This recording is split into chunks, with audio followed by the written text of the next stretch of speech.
बिस्मिल्लाहिर्रहमानिर्रहीम।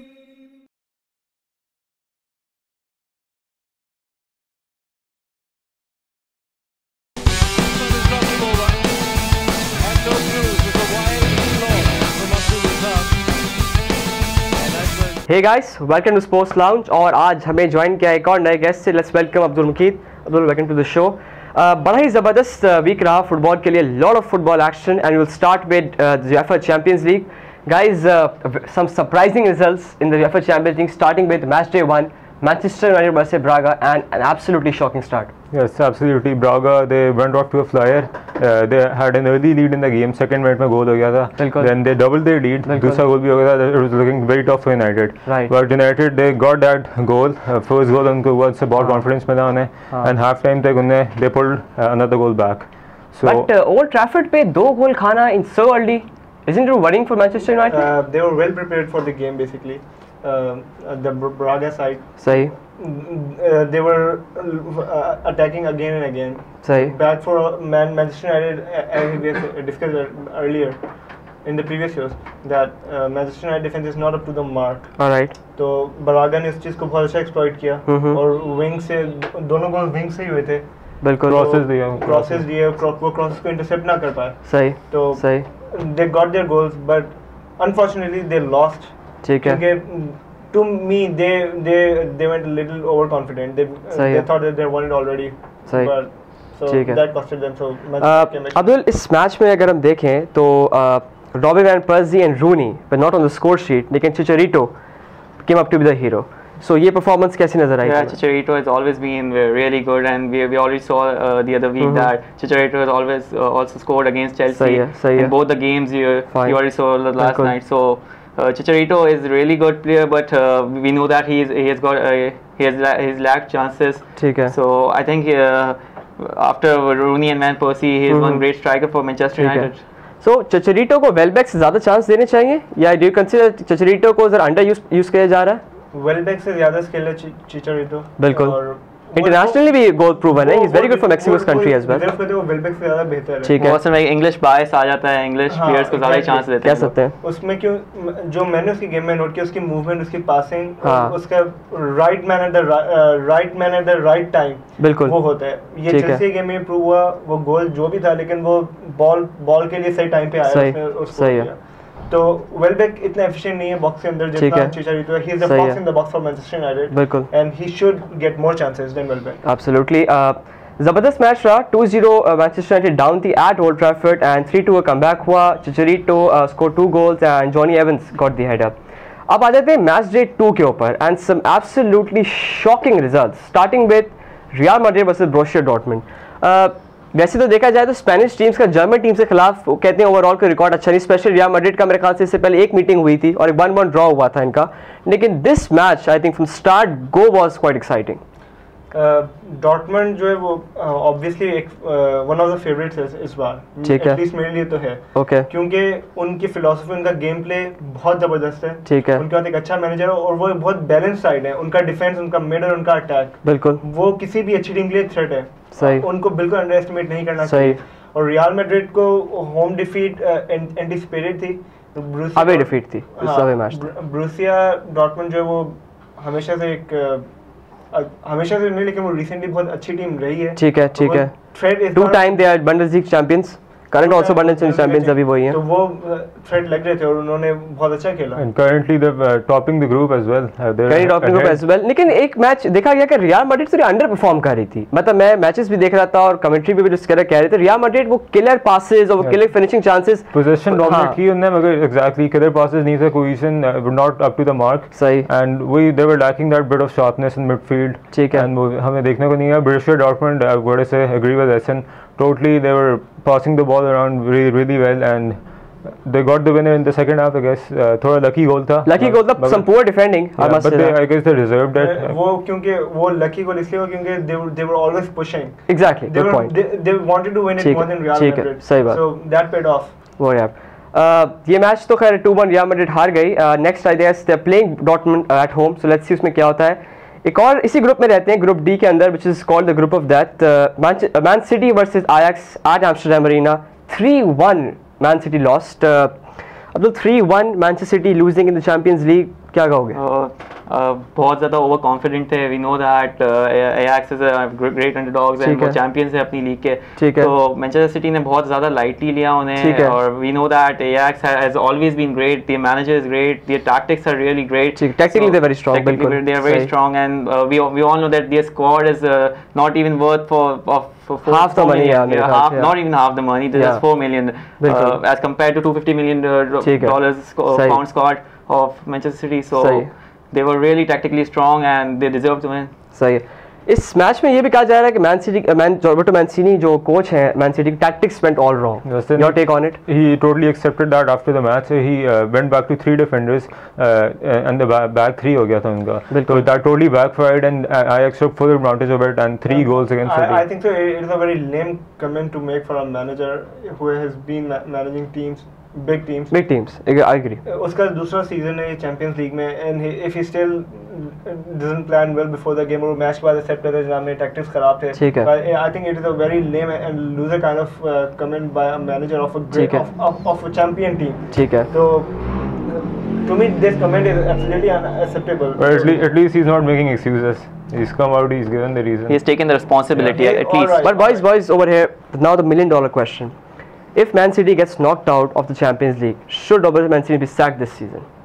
I think he deserves more chance. Chance? He has proved himself in the league and he has to build the squad. He has to build the chemistry. But what if he doesn't win the league and he gets? Probably it's looking that they can mathematically qualify, but it's like a mountain to climb. But if they get knocked out from both competitions, they lose the Premier League title and they knocked out from Champions League. This match was the lifeline for both the clubs. Both the clubs, exactly. Manchester City ने वो lifeline फिलहाल तो गवा दी. ठीक है. और अभी उनका मैड्रिड से और डॉर्टमुंड से सही है. मैच है. डॉर्टमुंड ने मैन सिटी को होम पे आके इतना डोमिनेट किया तो वो अपने होम पे क्या हाल करेगी. ठीक है. उन्होंने अपने होम पे रियल मैड्रिड को हरा दिया. ठीक है. तो I don't think so कि वो कोई Manchester City can turn it around. But should he be sacked this season if Manchester City wins? Sacking is never a good option to be honest. ठीक है.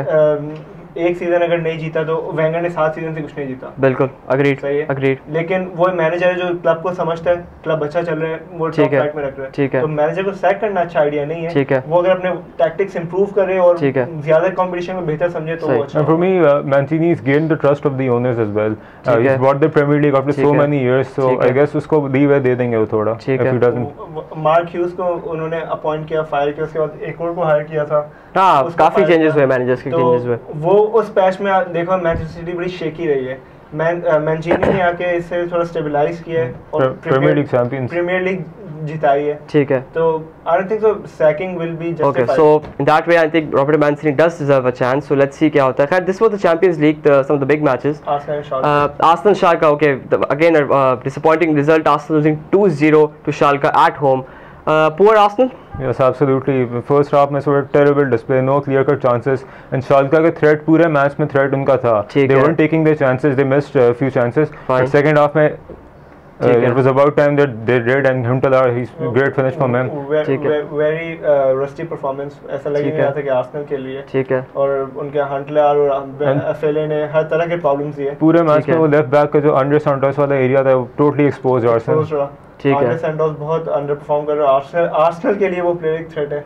अगर वो इसी तरह खेलता रहा तो आर्सेनल सफर करेगा. Okay, so poor performance, I think. और 43 गेम्स का होम विक्ट्रीज का रन जो है वो. हाँ, बहुत बड़ा रिकॉर्ड खत्म हुआ है एमिरेट्स स्टेडियम में. Nonetheless, Arsenal losing 2-0 to Schalke. This was the update from the Champions League. Now let's come to the Barclays Premier League and some very big matches over the weekend, starting with the Merseyside derby, Everton versus Liverpool. 2-2. The result of this match, I think it was a game of both halves, but the first half proved to be quite a thriller, right? Yes, absolutely. Luis Suarez, he's once again proved his quality. 2 really good finishes from him. And through the वो भी था celebration. Diving in front of David Moyes. David Moyes said it was very well justified. अगर मैं भी उसकी जगह होता तो मैं भी शायद ऐसे celebrate करता. ठीक है. Considering that he's like targeted for diving, huh? But still he's been in all the controversies involved. But उसको ये करना नहीं चाहिए था क्योंकि इतनी controversies में already वो है और फिर जाके ये ऐसे करे तो it's not a good attitude. ये derbies का ये thrill है. Emotions तो हैं चलो. तो बहरहाल Liverpool, sad for Liverpool again, they started so well. उन्होंने मतलब एवर्टन को उनके होम पे प्रेस किया हुआ था बिल्कुल. They got early goals, couldn't defend it. And they actually won it in the end. वो goal offside नहीं था and it was wrongly given. लेकिन guys अगर एक पूछता हूँ, अगर हम एक बात करें तो what's wrong with Liverpool? What's going wrong with Liverpool basically? गलत क्या जा रहा है? The chemistry is not working. वही Brandon Rodgers, उसको time देना चाहिए. I think every team deserves a chance. Every manager deserves a chance. So time लगेगा. Rebuild हो रही है team. And they have really good players. We know Gerrard, Luis Suarez, or Lucas Leiva. He has proved himself. So I think Brandon Rodgers deserves a chance to build up the chemistry in the team, build up good tactics, and he needs to prove himself. Okay. I don't think so.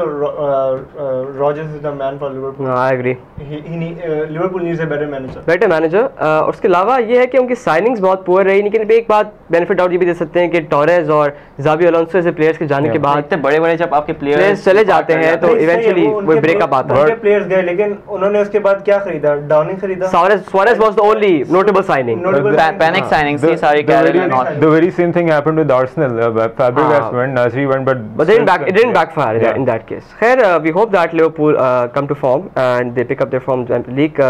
उसके अलावा now the biggest match over the weekend obviously Chelsea versus Manchester United proved out to be a really I would say sad affair in the end. Some very poor refereeing decisions. Guys थोड़ा match start करते हैं. Amazing start for Manchester United. Yeah, absolutely. शुरू में तो लग रहा था कि they would run away with the game. Exactly. And Van Persie was really bright in the starting of the game. Good finish from him. But Chelsea slowly began to come in the game and they got a goal. That really then United को वही Chelsea की जो fragile defending है, डिफेंडिव force बिल्कुल वो फिर expose हुई start में. ठीक है जो सही है. लुइस का अनफॉर्चुनेट ऑन गोल था. ठीक है. उसके बाद फिर जो पर्सी ने जो फिनिश किया, ठीक है, उसमें भी फिर डिफेंस एक्सपोज हुई क्योंकि उन्होंने इतनी स्पेस दी क्रॉस को अंदर पेनिट्रेट करने के लिए. ठीक है. तो ये तो था, लेकिन जब जिस टीम में मार्टा, हैजार्ड, रेमिरेज जैसे प्लेयर्स हैं, you can always expect them to come back and they did. सही. In the second half they almost looked like they will win this. Okay. ठीक है, क्योंकि जो एनर्जी जो सेकंड हाफ में वो थी, जो फर्स्ट हाफ में मिस कर रही थी, वो सेकंड हाफ में उनको मिली. They came back in the game, they equalized. उसके बाद से जो भी इवेंट्स होना स्टार्ट हुए, इवानोविच का red card I think was justified. हाँ, बिल्कुल सही. लेकिन उसमें भी बात ये है कि प्लेयर ने बॉल को टच नहीं किया था. ठीक है. बॉल टच होने से पहले is a foul but not a red card. May be a yellow card. Maybe a yellow card, but not definitely a yellow card. But not a red card. Day it might have been not even given a red card. He was clear through on goal. There has to be a red card. No, he was crossing the defender. He was crossing the defender. Clear on goal. If you bring him down, that's a red card. He didn't touch the ball. The ball went through all right, but he didn't touch the ball. He was favored to get to the ball. Yeah. It wasn't a deliberate foul. He was just crossing the. It was a professional foul. But it is a rule that if the ball is going in that way, and if you obstruct it, then it's a red card, because if the striker is the best chance to do it. If it's a clear chance of a goal and the player touches the ball and then he's fouled, it is a red card because the last man cannot be fouled. But surely he was going to touch the ball. So fine, okay. He didn't touch the ball before. We can debate about this, okay, but fine. The Ivanovic red card could have happened, could not have happened. That's likely chances that decision was right, because nobody really questioned that decision. But the second red card, that was outrageous. Absolutely, but contact was minimal, but contact ये था कि dive नहीं थी. It wasn't a dive. Yeah. थोड़ा contact था, तो referee should have booked Evans for me. Yeah. Everybody is expecting the same thing. Everybody is expecting Evans. आप इतने बड़े मैच में आप ऐसा डिसीजन ले नहीं सकते. बेनिफिट आउट तो जरूर है कि आप स्ट्राइकर को दो, जो टीम जो वो भी ऐसे मोमेंट पे जब चेल्सी का कमबैक स्टार्ट हो गया था, they were looking that they could win the match. इसने confidently उसने we flashed out the yellow card. उसके clear कोई doubt ही नहीं था उसे कि it wasn't yellow card. It was very surprising to see Torres getting a red card like this. Yeah. Contact definitely हुआ था. It wasn't a dive. I mean, Torres was not acting. I mean, he was not like he was holding his shoulders and acting. It was a bit overreaction from Fernando Torres. ठीक है. मतलब वो इतना भी नहीं हुआ था. मतलब उसका पाँव नहीं टूट गया था. वो सही है. बहुत overreaction था. लेकिन अगर वो तमीज से ग्राउंड पे आता तो I guess वो तो बच जाता, लेकिन उसका ओवर रिएक्शन में भी प्रॉम्प्टेड वो एक्सपेक्ट कर रहा था कि उसके पास फाउल आएगा, उसने फिर थोड़ा ज़्यादा एग्जैजरेट कर दिया. Okay guys, we have to go for a small break over here. We'll see you after this break.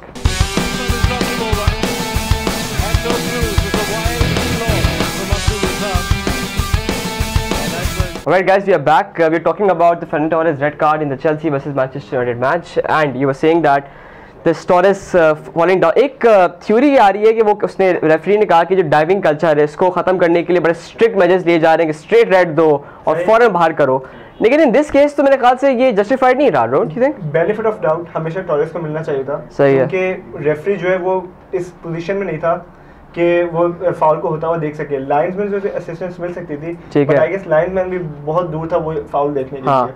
तो या तो वो रेफरीज के डायगोनल में होता, इधर डायगोनल भाग रहा होता तो देख सकता था, लेकिन वो नहीं था। लेकिन रिप्लेस के अंदर क्लियरली दिखाया था एवंस लेग वाज आउटसाइड, ठीक है, it was spread out and Torres को थोड़ा सा टच हुआ, fine, obviously it was a deaf touch, but it is like कि स्ट्राइकर जा सकता है नीचे, we can fall down because ये मोमेंटम में था, तो इवेंचुअली गिर सकता था वो। गिर सकता है ऑब्वियसली, मतलब वो एक पेस में जा रहे हैं और आप हल्का सा भी इसको टच करोगे तो वो गिरेगा। सही। And Evans was actually on a yellow card, so हो सकता है Torres he tried to go down a bit dramatically ताकि Evans get sent off, but still contact था for me। Nevertheless game change हो जाती है अगर किसी को ये बहुत गेम चेंजिंग डिसीजन है। बिल्कुल ऐसी बात है, फ्री किक भी ऐसी पोजीशन में थी कि मिल जाती अगर तो माटा would have definitely have take the chance। लेकिन फिर चचरीटो को जो तीसरा गोल हुआ it ended 3-2 जो हुआ, रेमेरेस ने खैर उससे पहले इक्वलाइज कर दिया था, so match was like balanced, but then red cards के बाद कंडीशन बिल्कुल जैसे कहा कि चेंज हो गई, और उसके बाद तीसरा गोल पड़ा, वो भी कह रहे थे hint of offside, do I see it was offside? Absolutely, it was how there from the referee, Chicharito was actually in the goal, goal से वापस आ रहा था, it is a clear offside. और वो चेक भी हर्नांडेज से आगे था, यहाँ पे चेक है, इधर हर्नांडेज खड़ा हुआ है, तो ये तो बहुत बड़ा ऑफसाइड था। ठीक है, बहुत आसानी से स्पॉट हो सकता था। जब बॉल प्ले हुई तो वो गोल से वापस आ रहा था, ठीक है, और उसके बॉल को टच करते ही ऑफसाइड दे देना चाहिए, ठीक है। और मेरे ख्याल से यहाँ पे गेम तो ऑब्वियसली बिल्कुल खत्म हो गई थी, उससे पहले चेल्सी रेजिलियंस दिखा रहा था, बिल्कुल। रेमिरेस ने कोई इक्वलाइज कर दिया था, अच्छा चांस मिला था, हाँ, वो उसने खैर स्क्रीमर मारने को मिस किया, ठीक है, लेकिन बहरहाल ये बहुत कंट्रोवर्शियल रहा, ठीक है। ड्राइविंग कल्चर खत्म करने के लिए जो किया सो किया, लेकिन जो फिर उसको, लेकिन जैसे आपने कहा कि ड्राइविंग कल्चर खत्म करना है तो टेक्नोलॉजी यूज कर सकते हैं, we can use technology as well. बहुत अच्छा पॉइंट है, बिल्कुल। ये तो नहीं है कि आप है ना बहुत ज्यादा बेनिफिट ऑफ डाउट आप उसको दे दो जो टैकल ले रहा है ड्राइविंग के लिए, लेकिन ये जो हमने अभी बात करी कि एक तो poor decisions by the on field referee and the poor decision for the linesman as well, तो ये पूरी एक रेफरिंग जो फ्रेटर्निटी है उस पे क्वेश्चन मार्क है कि linesman and the on field referee both were poor in this match.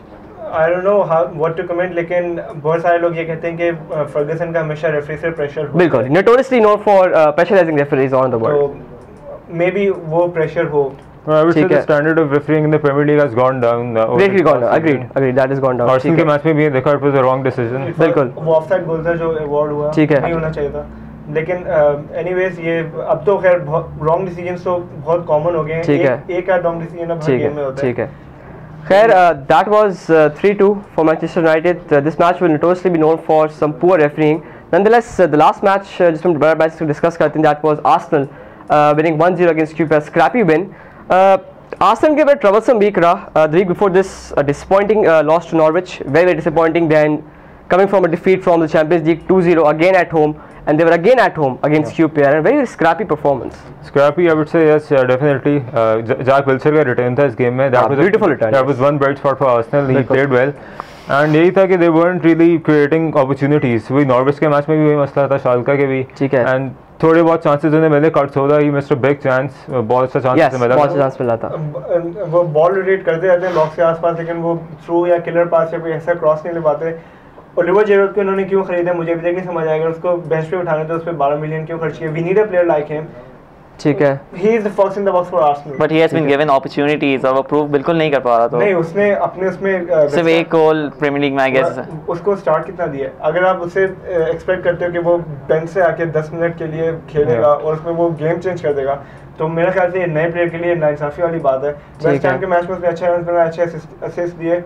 इससे पहले जो कार्नी कप का कैपिटल वन कप का मैच था उसमें भी उसका गोल था और काफ़ी असिस्ट है, तो उसको खिलाना चाहिए, उसको क्यों नहीं खिलाते मुझे समझ आता। उसको खिलाने से मेरे ख्याल से आर्सेनल का जो फॉरवर्ड प्लेयर वो बहुत उसको हेल्प मिलेगा, ठीक है, क्योंकि हमें एक ऐसा बंदा चाहिए जो क्रॉसेस को होल्ड करके स्कोर कर सके, और वो जरूरत ऐसा बंदा है। अगर हम नहीं पेनिट्रेट कर पा रहे तो हम एरियल लूट क्यों नहीं लेते? ठीक है, और हमारे ओलिवर जिरो है, हमारे शमा के ऐसे कामों के लिए हम यूज कर रहे हैं। हाँ, बहुत सारे प्लेयर्स हैं जो नहीं करे। I mean Ashraf is on the bench खिलाया, वॉलकॉट को बहुत लेट मेरे ख्याल से इंट्रोड्यूस करा, उसका इम्पैक्ट बड़ा जबरदस्त क्रॉस है, इम्पैक्ट से वो गोल पड़ा। आई एग्रीड, वो एनर्जी आई इस मैच के अंदर आई वुड से, लेकिन हो सकता है मे बी आर्सेनल ऐसा बेंगल्स टैक्टिक्स वेंट रॉन्ग। आर्शविन को जर्विनो के ऊपर स्टार्ट कराना चाहिए क्योंकि आर्शविन जो है चीजों को बड़ा सिंपल रखता है। ठीक है, और जर्विनो कॉम्प्लिकेट करता है, वो डिफेंडर्स को अलाउ करते हैं अपने ऊपर आने के लिए, और फिर उनको बीट नहीं कर पाता। उसके thinking but Gervinho is scoring goals as well ना, ये भी तो है ना, सेंटर में आके वो गोल भी तो कर रहा है। आर्शविन डजंट स्कोर दैट, लेकिन वो मिस्टेक्स इतनी कमिट करता है कि वो जो उसकी ओवरवेट कर जाती है मिस्टेक्स उसकी पॉजिटिव। अगर वो 4 मिस्टेक्स करके एक गोल करता है तो उस गोल में फायदा नहीं है। वो जहां पे 4 चांसेस बना सकते हैं, अच्छे चांसेस, वो चांसेस खत्म हो जाते हैं। खैर 1-0 विन अगेंस्ट कीपर रही, और स्टिंग विद आर्सेनल जो कैपिटल 1 कप है, आई गेस कार्डिंग कप को चेंज करके कैपिटल 1 कप उसका नाम हो गया है। And what a screamer of a match, 7-5 it went, 7-5 and Arsenal were surprisingly 4-0 down against Reading. क्या कहोगे मैच के बारे में? डिसअपॉइंटिंग टू सी, हमारे सेंटर में कुसाइल नहीं था जिसको डिफेंस को लीड करना चाहिए था, जोहान जोरू था। Exactly, but still we were very scrappy. मतलब कोई कोहेजन बैकलाइन में नहीं नजर आ रहा था। वो अंदर तो ऐसे आ रहे थे, पता नहीं अर्ली ऑन लग रहा था उनके हर मूव पे गोल हो जाएगा। दे वर दैट थ्रेटनिंग। बहुत अंडर एस्टिमेट बहुत कर दिया था आर्सेनल वालों ने, बहुत ज्यादा। ठीक है, 6 नए यंगस्टर्स खिलाए उसने।